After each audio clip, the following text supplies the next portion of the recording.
કરી એનાથી કોઈ જીવવું જોઈએ નહીં. મારું બાળક બધાનો આદર સત્કાર કરતું હોવું જોઈએ.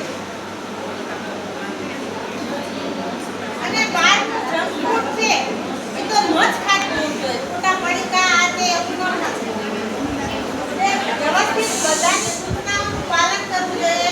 વડીલો કહે છે બેટા આમ નહીં કરવાનું, તો મારું બાળક એની સામે દલીલ ન કરવું અને માનતું હોવું જોઈએ.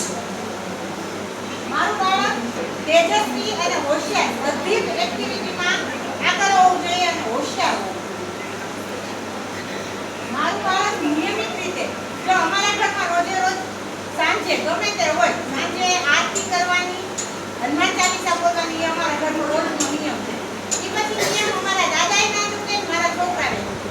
એ રીતે ઘરમાં એકાદો એવો નિયમ હોવો જોઈએ કે આ સમય તો આના માટે ફાળવવાનો. મારું બાળક દરેક પ્રવૃત્તિમાં હર્ષભેર ભાગ લેવો જોઈએ. નહીં મને બીક લાગે છે હું એ નહીં કરું એવું ન થવું જોઈએ.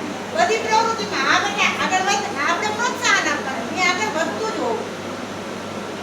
મારું બાળક પોતાના બચાવ માટે ખોટું બોલતું હોવું ન જોઈએ. કે નહીં મમ્મી મને તો આ વસ્તુની ખબર જ નથી, નાટી છે મેં આમ નથી કહ્યું, એવું મારું બાળક કરતું હોવું જોઈએ નહીં. હું મારા બાળક આગળ એવી અપેક્ષા રાખું. બધાને આ હળી મળીને રહેવું જોઈએ. કોઈથી અધૂરું ન રહેવું જોઈએ, કોઈની હારે ઝઘડો કરતું ના હોવું જોઈએ, એવું ના હોય.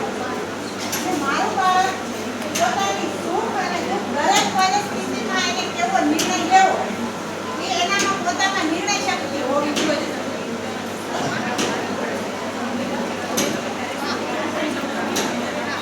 હવે એના માટે નહીં અને મારે કોઈ પણ માતાએ કે આપણે આંગણવાડી વર્કર એના માટે થઈને આપણે શું કરવાનું? પહેલા તો જે બાળકનો હજી જન્મ નથી થયો ત્યારે સગર્ભા માટે પોતાની જવાબદારી લેવાની અને પોતાનો પૂરતો આહાર, પૂરતી ઊંઘ અને પૂરતો આરામ એનું ખાસ ધ્યાન રાખવાનું. પછી બાળકને રસીકરણથી છૂટી ન જાય એની કાળજી રાખવાની, એટલે સંપૂર્ણ રસીકરણની કાળજી રાખવી. અને હું પોતે જો કોઈનું આદર સત્કાર નહીં કરું, હું પોતે જ આ વસ્તુ નહીં કરું તો મારું બાળક કઈ રીતે કરશે? એટલે પહેલા હું દરેક વડીલોની, નાના મોટાની બધાની મર્યાદા જાળવતી હોવી જોઈએ.